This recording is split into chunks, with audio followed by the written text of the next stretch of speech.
नमस्कार। आज हम उत्तराखंड के साल 2025 का पूरा लेखा-जोखा देखेंगे। वो कौन सी बड़ी घटनाएं थीं, कौन सी नीतियां आईं और कौन सी उपलब्धियां रहीं जिन्होंने इस पूरे साल को एक नई दिशा दी। चलिए शुरू करते हैं।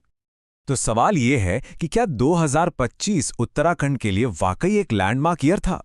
मतलब उम्मीदें तो बहुत थी, पर क्या ये साल उन उम्मीदों पर खरा उतर पाया? चलिए इसी को समझते हैं। देखिए, 2025 में जो कुछ भी हुआ उसके पीछे एक ही बड़ा आइडिया था। राज्य की 25वीं सालगिरह और भविष्य के लिए एक नया विजन। और ये विजन था सशक्त उत्तराखंड एट 25।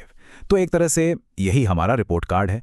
इसी के आधार पर हम देखेंगे कि इस साल क्या क्या हासिल हुआ और कहाँ-कहाँ चुनौतियां बनी रहीं। तो असल में जमीन पर क्या बदला? चलिए शुरुआत करते हैं एक बहुत बड़े नीतिगत बदलाव से जिसका असर जमीन की खरीद फरोख्त पर पड़ा।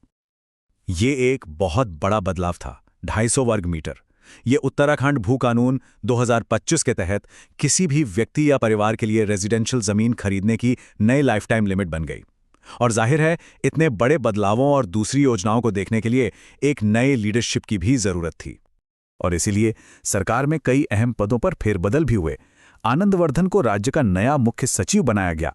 वहीं राधा रतुड़ी मुख्य सूचना आयुक्त बनी।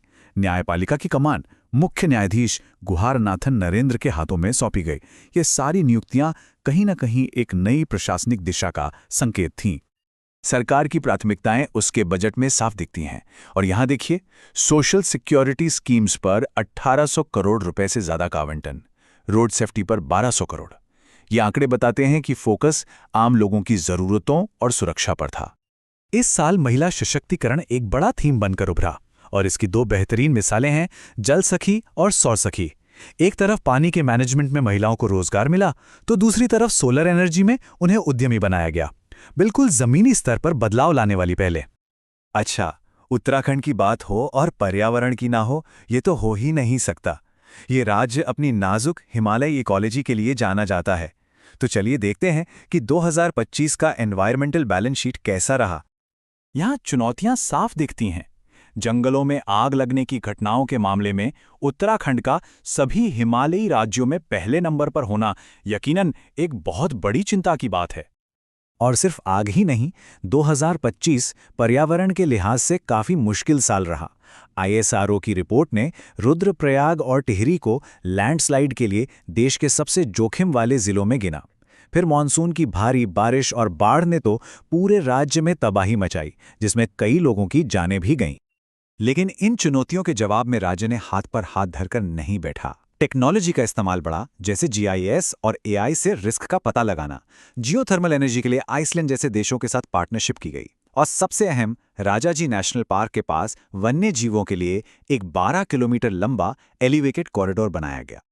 तो एक तरफ थी चुनौतियां, लेकिन दूसरी तरफ 2025 उपलब्धियों का साल भी रहा, खासकर जब बात राष्ट्रीय मंच पर पहचान बनाने की हो।